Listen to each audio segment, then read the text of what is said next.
असा मत्सराचा विचारही त्यावेळी माझ्या मनाला शिवला नाही. मला माझा तो थोरला भाऊ हवा होता. खेळायला आणि भांडायला सुद्धा मला तो हवा होता. तो कुठे आहे? काय करतो? आईला भेटायला तो का येत नाही? मधमाशांचे मोहोळ उठावे तसा असल्या अनेक प्रश्नांनी माझ्या मनाला दंश करायला सुरुवात केली. मी भीत भीत आईला विचारले, त्याचं नाव काय? यती. किती दिवस झाले त्याला जाऊन? तू व्हायच्या आधी वर्ष दीड वर्ष तो निघून गेला. अगदी एकटा निघून गेला. हे शब्द उच्चारताना आईचा स्वर अतिशय व्याकुळ झाला असावा, पण ते काही माझ्या लक्षात आले नाही. अगदी एकटा निघून गेला तो? या तिच्या शब्दांनी यती अतिशय धीट असला पाहिजे, हा एकच भाव माझ्या मनात निर्माण झाला. मी आईला विचारले, तुला न सांगता गेला तो? तिने नुसती मान हलवली. तो गेला. त्या दिवसाच्या आठवणीने तिच्या काळजातले शल्य हलविले होते, पण माझे मन आईला न सांगता राजवाड्यातून निघून जाणाऱ्या साहसी यतीभोवती पिंगा घालत होती. मी पुन्हा आईला प्रश्न केला, तो कोणत्या वेळी गेला? ऐन मध्यरात्री, घनदाट अरण्यात. चांगली 1.5 प्रहर रात्र होईपर्यंत जागी होते मी. त्याची सारखी समजूत घालीत होती. मग माझा डोळा लागला. पहाटे जागी होऊन पाहते तो यती आपल्या अंथरुणावर नाही. काळोखात सगळीकडे शोधलं त्याला सेवकांनी, पण तो कुठे सापडला नाही. मी स्वतःशी म्हणालो, भाऊ असावा तर असा. लगेच कथेतल्या चमत्कृतीविषयी वाटणारे आकर्षण माझ्या मनात जागे झाले. मी आईला म्हटले, यतीला घेऊन कुठे गेली होतीस तू?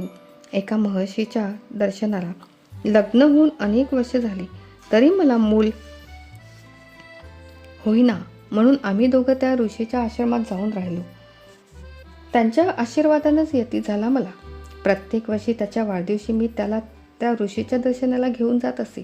तो निघून गेला तेव्हा मी अशीच परत येत होते. यतीचं मन स्थिर नाही हे मला ठाऊक होतं. तिथंच राहायचा हट्ट धरून बसला होता तो. त्यामुळे मी त्याच्यावर संतापले. त्याला नाही नाही ते बोलले.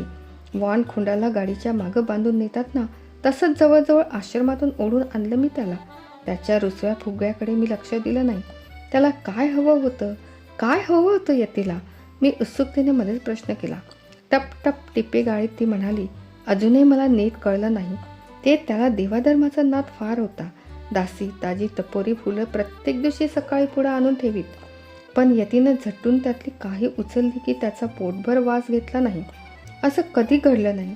केव्हा तरी 4-2 फुलं तो हळू घ्यायचा आणि कुठल्या तरी दगडाला देव करून त्याला तो वाहायचा. तो खेळ खेळायचा. ते सुद्धा किती विचित्र होते. समाधी लावून डोळे मिटून बसण्यात किंवा कसली तरी दाढी लावून लुटपुटीत ऋषी होण्यात त्याला आनंद वाटे. दोन्ही कुळातले राजे पण त्याच्या रक्तात उतरलं नव्हतं. राजसभेत सश्यासारखा तो चोहीकडे भीत राहत होता. पण कुणी योगी तपस्वी संन्यासी राजवाड्यात आला की त्याच्याशी मात्र त्याची गट्टी होई. खूप शोध केला आम्ही त्याचा, पण आभाळातून गळून पडलेली चांदणी कधी कुणाला दिसते का? माझा यतीही तसा. माझ्या जन्मापूर्वीचे आपले हे दुःख आई शक्य तितक्या शांतपणे मला सांगत होती, पण शेवटच्या क्षणी तिच्या मनाचा बाण फुटला. माझा यतीही तसाच. हे शब्द तोंडातून बाहेर पडतानाच घनदाट अरण्यातील ती क्रूर पहाड तिच्या डोळ्यासमोर मूर्तिमंत उभी राहिली असावी. बोलता बोलता ती अडकळली, थांबली, कापू लागली. करुण स्वर आळविणाऱ्या सतारीची तार एकदम तुटावी तसा भास झाला मला. क्षणभर तिने माझ्याकडे शून्य दृष्टीने पाहिली. त्या दृष्टीचे भय वाटले मला. लगेच तिने एक मोठा सुस्कारा सोडला आणि मला पोटशी धरून ती स्फुंदून रडू लागली. तिचे सांत्वन कसे करायचे ते मला कळेना.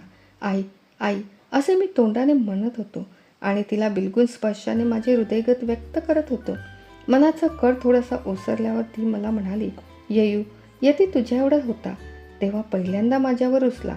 त्या रुसव्याकडे मी लक्ष दिलं नाही, पण आज तुझा रुसवाच पाहताच माझ्या काळजाच्या जखमेची खपली उडून गेली. तिच्यातून भळभळ रक्त वाहू लागलं. जे कुठंही बोलायचं नाही असं आम्ही दोघांनी ठरवलं होतं, जे लहानपणी तुझ्या कानावर पडू नये म्हणून आम्ही धडपड करीत होतो, ते तुझ्यापाशी मी बोलून गेले. भीतीमुळे बोलून गेले. तू यतीसारखाच एखाद्या दिवशी निघून गेलास तर मूल हे आईच्या डोळ्यातली बाहुली असते रे. मी स्पंदत म्हणालो, नाही आई, यतीसारखा मी तुला सोडून जाणार नाही. तुला दुःख होईल असं मी काही करणार नाही. मला वचन दे. मी माझा हात तिच्या हातावर ठेवून म्हणालो, आई, मी कधी संन्यासी होणार नाही. अजून ती रात्र माझ्या डोळ्यापुढे उभी आहे. पाषाणातून कोरून कोरलेल्या मूर्तीसारखी. इतके उन्हाळे गेले, इतके पावसाळे गेले, पण तिची स्मृती अद्यापी कुमिजली नाही. त्या मूर्तीची एक रेषासुद्धा पुसट झालेली नाही. त्या रात्री आईचे आणि माझे जे बोलणे झाले त्यात माझ्या मनाचे रंग किती आहेत आणि ते कुठे कुठे मिसळले आहेत हे काही मला आज सांगता येणार नाही. पण एक गोष्ट मात्र निश्चित आहे, त्या एका रात्रीत मी मोठा झालो. स्वप्नांच्या जगातून सत्याच्या जगात आलो. दुःखाशी माझी त्या रात्री पहिली ओळख झाली. ज्या आईच्या साध्या स्पर्शात स्वर्गसुख आहे असे मी मानित होतो, तिला टपटप टिपे गाळताना मी पाहिले. तिला दुःख देणाऱ्या गोष्टींचा नकळत मी द्वेष करू लागलो. त्या रात्री शांत अशी झोप मला लागलीच नाही. मी मधून मधून दचकून जागा होत होतो. मधूनच मला स्वप्ने पडत होती. त्या स्वप्नातले एक आजही मला आठवते. ते आठवले म्हणजे हसू येते. त्या स्वप्नात मी साऱ्या जगाचा राजा झालो होतो. चाबूक हातात घेऊन मी प्रत्येक नगरातून हिंडत होतो. तापसी, संन्यासी, बुवा, बैरागी कुणीही दिसला की त्याच्या पाठीवर सपासप फटके मारित होतो. एखाद्याच्या पाठीतून रक्ताची चिळकांडी उडली म्हणजे टाळ्या पिटीत होतो. होय, त्या रात्री मी मोठा झालो. जीवनाचे खरे स्वरूप अंधाराने भरलेल्या त्या रात्रीच्या 2 प्रहरात मला स्पष्ट दिसले. मला थोरला भाऊ होता. तो संन्यासी होण्याकरता पळून गेला होता. ही गोष्ट सर्वांनी माझ्यापासून लपवून ठेवली होती की ती का? या लपवालपवीचे कारण काय की सारीच माणसं एकमेकांशी अशी लपंडाव खेळत असतात. ही जाणीव होईपर्यंत माझे जग फुलांच्या, वाऱ्यांच्या किंवा पाण्याच्या जगातून निराळे होत. ही जाणीव होईपर्यंत माझे जग फुलांच्या, वाऱ्यांच्या किंवा पाण्याच्या जगाहून निराळे नव्हते. सकाळी फुले फुलतात तसा मी झोपेतून जागा होत असे. एखाद्या वेळी वादळ झाले तरी त्याचे मला कधीच भय वाटत नसे. पाण्याप्रमाणे वाऱ्यालाही अधूनमधून आकांतांडव करण्याची लहर येत असावी असे मला वाटे. झुळझुळ वाहणारे पाणी पाहिले म्हणजे माझ्याप्रमाणे तेही कुठले तरी गाणे स्वतःशीच गुणगुणत आहे असे माझ्या मनात येईल. देवदैत्यांच्या आणि यक्षगंधर्वाच्या गोष्टी मला आवडत, पण ते काही माझे नित्याचे जग नव्हते. स्वप्ने आणि फुलपाखरे, फुले आणि चांदण्या, ढग पाहून नाचणारे मोर आणि नाचणारे मोर पाहून गाणारे ढग, उमलणाऱ्या फुलांप्रमाणे हसणारी सकाळ आणि कोमेजणाऱ्या फुलांप्रमाणे भासणारी संध्याकाळ, वसंतातल्या वृक्षवेलींचे आणि वर्षा ऋतूतल्या इंद्रधनुष्याचे रंग, टापांचा टपटप असा आवाज करीत जाणारे घोडे आणि देवळातल्या घनघन वाजणाऱ्या घंटा, नदीकाठची मऊ मऊ वाळू आणि मंचकावरली मऊ मऊ उशी, या सर्वांची मिळून एक सलग जग माझ्या मनात निर्माण झाले होते. त्या रात्रीपर्यंत निसर्ग आणि मनुष्य हे दोघे माझ्या दृष्टीने एकरूप होते. त्या स्वप्नाळू जगातील माझे अनुभव किती गोड होते. एकदा आभाळात ढगांचे इवले इवले पांढरे पुंचके मी पाहिले. माझ्या मनात आले, आमच्या बागेतल्या सश्याची आकाशाच्या आरशात ही प्रतिबिंब पडली आहेत. एकदा उन्हाळ्यात फार उकडत होते. अंगातून घामाच्या धारा वाहत होत्या. त्यावेळी मला खेळायची लहर आली. सेवकाचा डोळा चुकवून मी राजवाड्यातून बाहेर पडलो. पण थोडा वेळ उन्हात भटकताच मी दमून गेलो. पलीकडेच एक सुंदर वृक्ष आपला पर्णभार पसरून उभा होता. त्याच्या सावलीत माझे शरीर सुखावले. आईच्या पत्राखाली हसत हसत झोपी जात असल्याचा भास मला झाला. निघताना त्या झाडांचा नुसत्या नजरेने निरोप घेणे माझ्या जीवावर आले. मी त्या वृक्षाच्या एका फांदीवर डोके ठेवून त्याला घट्ट मिठी मारली. त्या रात्रीपर्यंतचे माझे जग असे होते. ते एक अद्भुत आणि रमणीय स्वप्न होते. उन्हाचाही राग आला तर झरझर झाडावर चढावे आणि तिथून देवबाप्पाला हाक मारावी. आपली हाक ऐकून ते लगेच खाली येतील आणि त्या अपराधीला शिक्षा करतील अशी श्रद्धा बाळगणारे जग होते ते. पण कितीही गोड, कितीही अद्भुत असले तरी एका कळीचे मिटलेले चिमुकले जग होते ते. त्या जगाने भ्रमरांचा गुंजराव ऐकला नव्हता. सूर्यकिरणांच्या सोनेरी स्पर्शाने ते कधी पुलंकित झाले नव्हते. विशाल आकाशाकडे त्या कळीने कधीच कटाक्ष फेकला नव्हता. देवतेच्या रमणीय मूर्तीचे आणि रमणीय कमनीय केशकल्पाचे स्वप्नातही दर्शन झाले नव्हते त्या कळीला. कळी सदैव कळी राहू शकली नाही. कळी सदैव कळी राहू शकत नाही. आज ना उद्या तिला फुलावेच लागते, मोठे व्हावे लागते. त्या रात्रीपासून मी फुलू लागलो, मोठा होऊ लागलो. कधी ना कधी यतीला आपण शोधून काढू, त्याला आईच्या भेटीला घेऊन येऊ. तू वडील भाऊ आहेस, हे सारं राज्य तुझंच आहे. भावाभावांनी खाऊ वाटून घेण्याच्या आनंदाचा आता तरी आपण उपभोग घेऊ, असे त्याला म्हणून या कल्पनेने माझ्या मनात त्या रात्री मूळ धरले. केवळ या कल्पनेमुळे माझे बालपण संपले असे नाही. मी 6 वर्षाचा झालो होतो. राजपुत्र म्हणून मला अनेक विद्या आणि कला हस्तगत करणे आवश्यक होते. बाबांनी माझ्यासाठी नाना प्रकारच्या गुरूंची योजना केली. पहिल्यांदा ते सारे मला माझे शत्रू वाटत. मला मल्लविद्या शिकवणारे गुरु एखाद्या राक्षसासारखे दिसत. ती विद्या शिकविण्याचा त्यांचा अधिकार त्यांच्या शरीरावरूनच सिद्ध होई. पण भल्या पहाटे उठायचा आणि आखाड्यातल्या मातीत लोळायचा कंटाळाही मला. पहिले काही दिवस अंग असे दुखे की काय सांगू सोय नाही. मी आईपाशी कुरकुर केली. ज्याला पुढं राजा व्हायचंय त्याने हे सारं सोसायला हवं, अशी तिने माझी समजूत घातली. मला राजा व्हायचंय हा मंत्र मी मनाशी गोकू लागलो. प्रथम मला युद्धात माझ्या वाट्याला हटकून पराभव येई. आपल्याला ही विद्या कधीच साध्य होणार नाही या विचाराने माझे मन खट्टू होई. पण माझे गुरु मला धीर देत ते म्हणत, तुझ्या एवढा मी होतो तेव्हा मी नुसतं लोण्याचा गोळा होतो. आता माझा दंड पहा. लोखंडाची काम विसविशीत वाटेल तितका घट्ट झाला आहे. त्या 7-8 वर्षात किती गुरूंनी, मित्रांनी, ग्रंथांनी माझ्या शरीराला आणि मनाला आकार दिला. मला 14वं वर्ष लागले तेव्हाची गोष्ट. आरशापुढे उभे राहून स्वतःच्या सुदृढ मोहक आणि घाटदार शरीराकडे मी अतृप्त डोळ्याने पाहत होतो. त्या प्रतिबिंबाचा पुष्टबाहू धरून तो जोराने हलवावा, इतकेच नव्हे तर त्याच्यावर डोके ठेवून स्वस्थ झोपी जावे, अशी कल्पना अकस्मात माझ्या मनात आली. इंद्रवृक्षाचा वध करून परत आला आहे आणि महालात इंद्राणीच्या बाहूवर मस्तक टेकून विश्रांती घेत आहे, असे चित्र मी पाहिले होते. ते मला एकदम आठवले. अशा कल्पनात मद्यासारखीच मोहक धुंदी असते. त्या धुंदीत मी किती वेळ तसाच उभा होतो कोण जाणे. मी दचकून वळून पाहिले.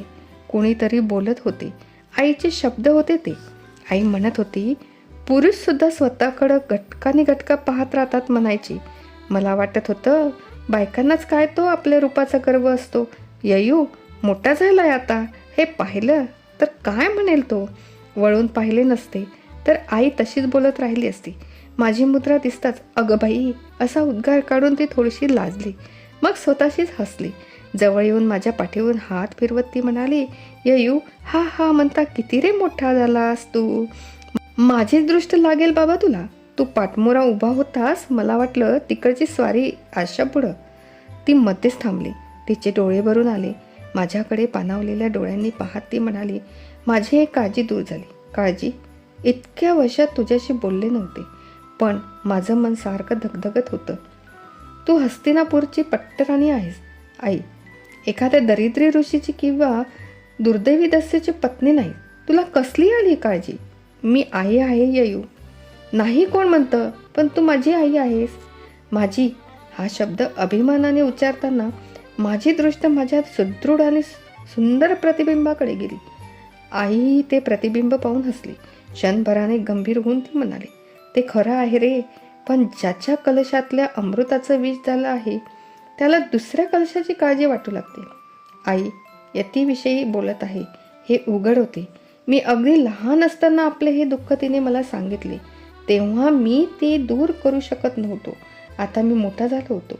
मल्लविद्या, धनुर्विद्या, अक्षारोहण, युद्धकला ह्या सर्वात मी निपुणता मिळवली होती. यतीचा शोध करायला साऱ्या आर्यावर्तभर फिरायला मग आता कोणतीच अडचण नव्हती. मी आईला म्हटलं, आई तू बाबांची संमती मिळव. मी सारी पृथ्वी पालती घालून यतीचा शोध करतो आणि त्याला तुझ्या दर्शनाला घेऊन येतो. तिचे ओठ हलले पण डोळे पाणावले. मन शांत करण्याचा प्रयत्न करत ती म्हणाली, वेड्या, तुला यतीचा शोध कसा लागणार? आज अचानक तो माझ्यापुढे येऊन उभा राहिला तर मला सुद्धा त्याची ओळख पटणार नाही. तू तर त्याला कधीच पाहिलं नाहीस.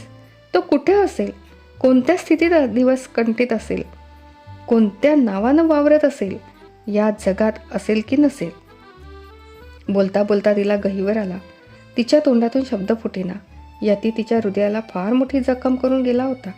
ती जखम तिला कुणाला अगदी मार बसावा पण सारे अंग ठणकत असताना कणण्याची देखील बंदी असावी तशी तिची स्थिती झाली होती. 7 वर्षे मी इतक्या निरनिराळ्या गुरूंपाशी शिकलो. कैकदा शिकारीला गेलो. नाना प्रकारच्या उत्सवात युवराज म्हणून मिरवलं. पण कुठेही केव्हाही यतीचा उल्लेख मी ऐकला नाही. मला एक थोरला भाऊ आहे. ब्रह्मर्षी होण्याच्या नादाने लहानपणीच तो निघून गेला आहे. ही गोष्ट जवळजवळ विसरून गेलो होतो. आईच्या बोलण्याने ती सारी स्मृती जागृत झाली होती. माझ्याकडे टक लावून पाहत आई म्हणाली, ययू, तू लवकर मोठा झालास, हाडापेराने भरलास, कला आणि विद्या शिकलास. आता तुझ्या 2 हातांचे 4 हात करून टाकायला हरकत नाही. म्हणजे तुझ्याविषयी माझी उरली सुरली काळजी नाहीशी होईल. आजच तिकडे ही गोष्ट काढते मी. यतीविषयी कुणीही चक्का शब्द काढायचा नाही असा बाबांचा दंडक होता. पण इतर गोष्टीत बाबा अगदी आईच्या मुठीत होते. तिची कुठलीही इच्छा ते सहसा अमान्य करीत नसत. मध्ये एका गुरुजींनी काही दिवस मला एखाद्या ऋषीच्या आश्रमात ठेवावे असे बाबांना सुचविले. तुम्ही म्हणता ते खरं आहे. झाड चांगल्या रीतीने वाढवायला पावसाइतकंच ऊनही आवश्यक असतं असे बाबांनी त्यांना उत्तर दिले. माझ्याकडे असे डोळे वटारून पाहिलंस. आता तू जागा झाला होतास, पण माझ्या हक्कांना ओ दिली नाहीस. माझ्यावर का रागवला आहेस तू? ययू, आईबापांची दुःख मुलांना कधीच कळत नाहीत. पण तू मला एक भिक्षा घाल. तू तरी त्यांच्यासारखं करू नकोस. त्याच्यासारखं? तो कोण? लहानपणी राक्षसाच्या कथा ऐकताना पुढं काय झालं असे मी मोठ्या अधीरतेने विचारित असे. त्याच उत्सुकतेने मी आईला प्रश्न केला, तो कोण? महालात आई आणि मी यांच्याशिवाय दुसरे कुणीही नव्हते. दाराबाहेर दासी झोपली असावी. कोपऱ्यातल्या सोन्याच्या समईतील ज्योतसुद्धा पेंगवली होती. असे असून आई चोहीकडे कातर दृष्टीने का पाहत होती ते मला कळेना. ती हळूच उठली, दरवाजा लोटून परत आली. मग माझे मस्तक मांडीवर घेऊन ती थोपटीत मृदू कंपेश्वरात ती मला म्हणाली, ययू, तू खूप मोठा झाल्यावर हे सांगणार होते मी तुला. पण आज तू माझ्यावर रुसलास, उद्या रागवशील, परवा डोक्यात राग घालून निघून जाशील. तो गेला होता तसा म्हणून. तो तो तो कोण? तुझा थोरला भाऊ. मला भाऊ आहे? आहे बाळ. थोरला भाऊ आहे? होय. कुठे आहे तो? देव जाणे.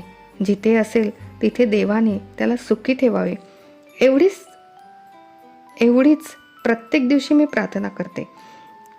अगदी लहानपणी अलकेसारखी अनेक मुले राजवाड्यात माझ्याबरोबर खेळत असत. किंचित मोठा झाल्यावर अमात्य, सेनापती, राजकवी, कोशपाल, अश्वपाल इत्यादिकांच्या मुलांशी मी खेळू लागलो. पण राजवाड्यात माझ्याबरोबरीचे असे कुणी नाही याचे राहून राहून मला दुःख वाटे. बागेतली फुलझाडे तुडवीत फुलपाखरांचा पाठलाग करायचा धैर्यही त्यांना होत नसे. आपला थोरला भाऊ इथे असता तर असल्या साऱ्या खेळांचे सुख कसे द्विगुणित झाले असते. हा विचार करण्यात मी दंग होऊन गेलो. बाळपण किती सरळ, किती निर्मळ, किती एकमार्गी असते. तो भाऊ केवढा होता हे काही आईला विचारायचे मला सुचले नाही. तो इथे असता तर बाबांच्या मागून राज्यावर तोच बसला असता. आपल्याला साधा राजपुत्र म्हणूनच सारा जन्म कंठावा लागला असता.